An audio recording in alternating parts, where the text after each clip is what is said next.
good to see you, Mr. Zuckerberg. I think you, of all people, can appreciate using a person's past behavior in order to determine, predict, or make decisions about future behavior. And in order for us to make decisions about Libra, I think we need to kind of dig into your past behavior and Facebook's past behavior with respect to our democracy. Mr. Zuckerberg, what year and month did you personally first become aware of Cambridge Analytica?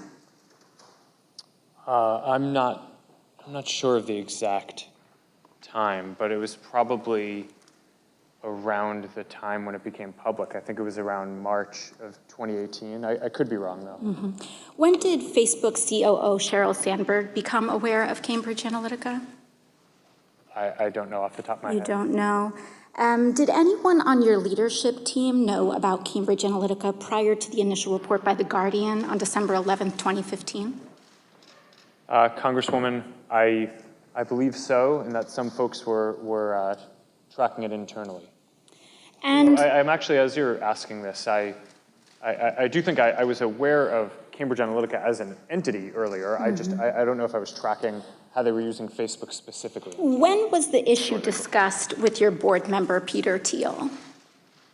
Congresswoman, I don't know that off the You don't know. This was the largest data scandal with respect to your company that had catastrophic impacts on the 2016 election. You don't know? Well, Congresswoman, I'm sure we discussed it after we were aware of what happened. Okay.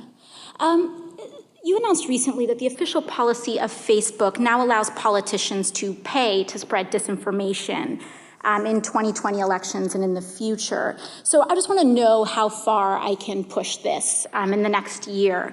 Under your policy, using census data as well, could I pay to target predominantly Black zip codes and advertise them the incorrect election date?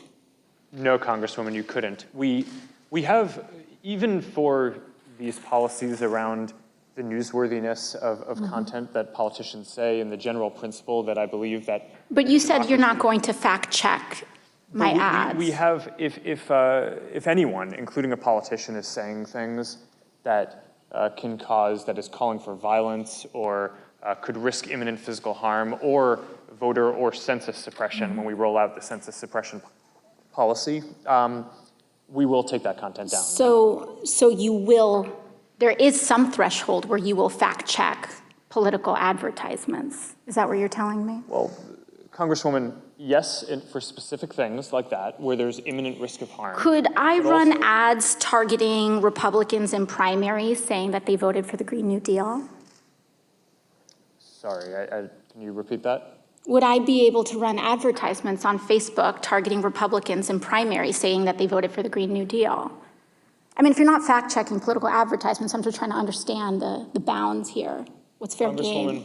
I don't know the answer to that off the top of my head. I think so. Probably. You don't know if I'll be able to do that. I think probably. Do you see a potential problem here with a complete lack of fact-checking on political advertisements? Well, Congresswoman, I think lying is bad, and I think if you were to run an ad that had a lie, that would be bad. That's different from it being, in our position, the right thing to do to prevent your constituents or people in an election from seeing that you had lied. So you won't take down lies, or you will take down lies? I think it's just a pretty simple yes or no. Congresswoman, I'm not talking about spin. I'm talking about actual yes, in most cases, in a democracy, okay. I believe that people should be able to see for themselves what politicians that they may or may not vote for so are you saying, won't take judge them their down. Character for themselves. So you won't take. You may flag that it's wrong, but you won't take it down. Congresswoman, it depends on the context that it shows up. Organic post. Ads, the treatment is a little One more question. In your ongoing dinner parties with far-right figures, some of who advance the conspiracy theory that white supremacy is a hoax, did you discuss so-called social media bias against conservatives, and do you believe there is a bias? Congresswoman, so I don't remember everything that was in the question. That's all right, I'll move on. Can you explain why you've named the Daily Caller, a publication well-documented with ties to white supremacists, as an official fact checker for Facebook?